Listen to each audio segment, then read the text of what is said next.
అందరికీ నమస్కారం అండి. భగవద్గీత 4వ అధ్యాయము జ్ఞానయోగము 24వ శ్లోకము.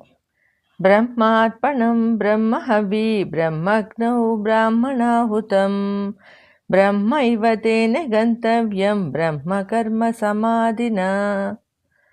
24వ శ్లోకం. బ్రహ్మార్పణం బ్రహ్మహవి బ్రహ్మగ్నౌ బ్రాహ్మణాహుతం బ్రహ్మైవ తేన గంతవ్యం బ్రహ్మకర్మ సమాధినా. శ్రీకృష్ణ పరమాత్మ అర్జునుడితో ఇలా చెప్తున్నారు. ఓ అర్జున, యజ్ఞం చేసేటప్పుడు ప్రధానంగా చేసే కార్యము హోమం చేయడము.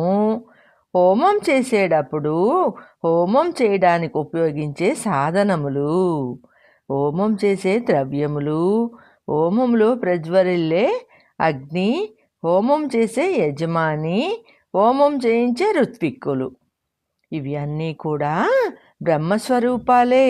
అంతా బ్రహ్మమే అనుకుంటూ ఏకాగ్ర చిత్తంతో యజ్ఞము మొదలగు కర్మలను చేసేవాడు తుదకు ఆ బ్రహ్మలో ఐక్యమవుతాడు.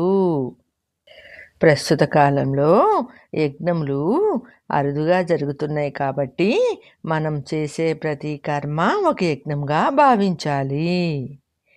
అంటే గీతను చదవటము, ఇతరులకు బోధించటం కూడా ఒక యజ్ఞమే. న్యాయంగా, ధర్మంగా, నిజాయితీగా సమాజహితం కొరకు చేసే ప్రతి కార్యం కూడా ఒక యజ్ఞంగానే భావించాలి. యజ్ఞం చేయడంలో హోమం ముఖ్యము అని చెప్పుకున్నాం కదా.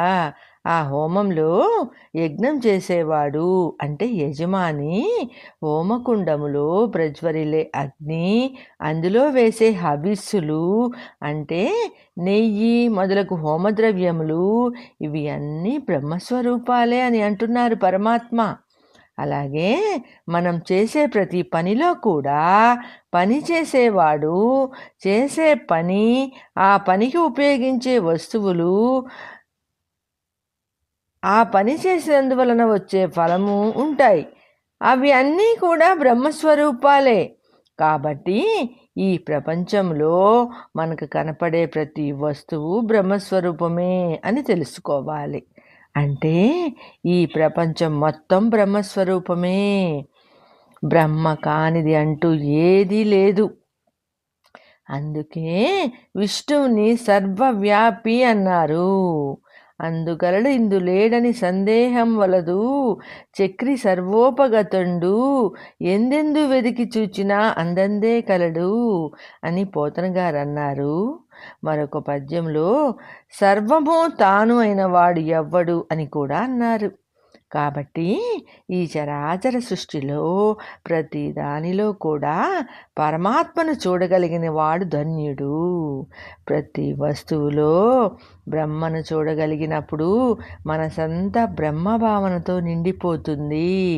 కాబట్టి మనము ఏ పని చేసినా అది దైవ కార్యము అని చేయాలి. కానీ నేను చేస్తున్నాను, నా కోసం చేస్తున్నాను అనే భావనతో చెయ్యకూడదు. ఇక్కడ మరొక విషయం మనం తెలుసుకోవాలి. ఈ సమస్త సృష్టి, అందులో ఉన్న అన్ని వస్తువులు బ్రహ్మస్వరూపం ఎలా అవుతాయి? ఈ ప్రపంచంలో కనబడే ప్రతి వస్తువుకి, జీవికి ఒక పేరు, ఒక రూపము ఉంటాయి కదా అని మనకు అనుమానం రావచ్చు. కానీ ఈ జగత్తు సత్యము కాదు, మిథ్య అంటే నిరంతరము మార్పు చెందేది అని కూడా మనం తెలుసుకున్నాము. కానీ ఇదే నిజము, సత్యము, శాశ్వతము అని మనం అనుకుంటూ ఉంటాం. ఇక్కడ ఒక విషయం మనం గమనించాలి. బ్రహ్మ ఒక్కడే సత్యము. బ్రహ్మ తప్ప మిగిలిన వస్తువులన్నీ మార్పు చెందేవే. ఈ ప్రకృతి అంతా బ్రహ్మ నుండి వచ్చిందే. ఈ ప్రకృతి అంతా పరమాత్మ నుంచి ఉద్భవించింది. నిరంతరం మార్పు చెందుతూ ఉంటుంది. కానీ ఈ ప్రకృతి పరమాత్మ కన్నా వేరు కాదు కదా. ఎందుకంటే ఆయనలో నుంచే వచ్చింది కాబట్టి ఈ ప్రకృతి అంతా బ్రహ్మమయమే. ఇక్కడ బ్రహ్మకర్మ సమాధిన అనే పదం వాడారు.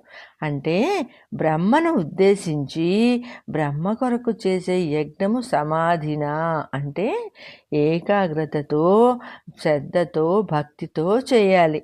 అప్పుడు ఆ కర్మ జ్ఞానకర్మ అవుతుంది.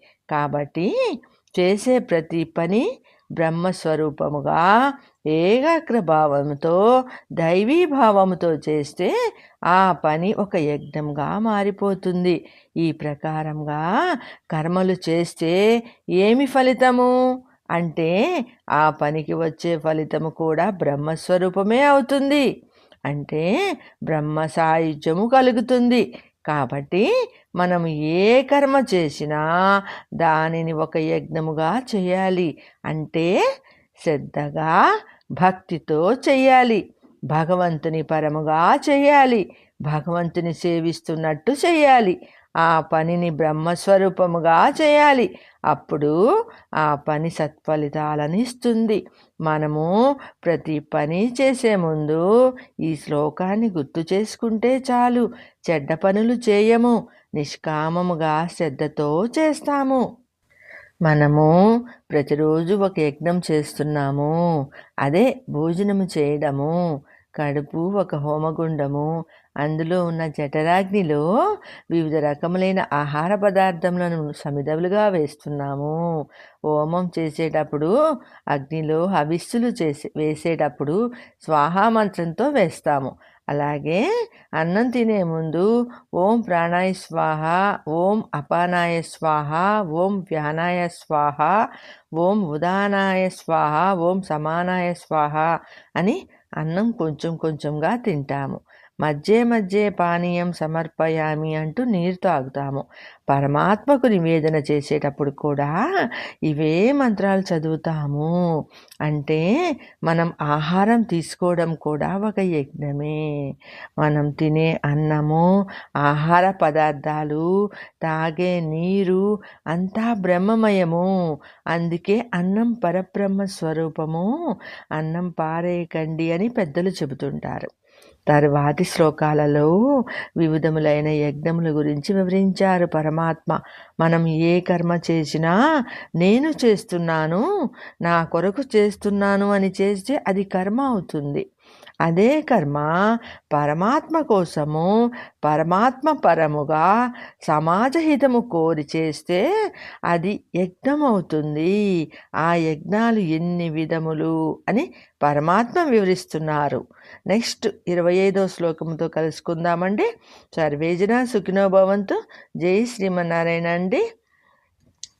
ఈ భగవద్గీత ఛానల్ని సబ్స్క్రైబ్ చేసుకోండి. మీ బంధుమిత్రులకి షేర్ చేయండి. లింక్ని కామెంట్ ఇవ్వండి.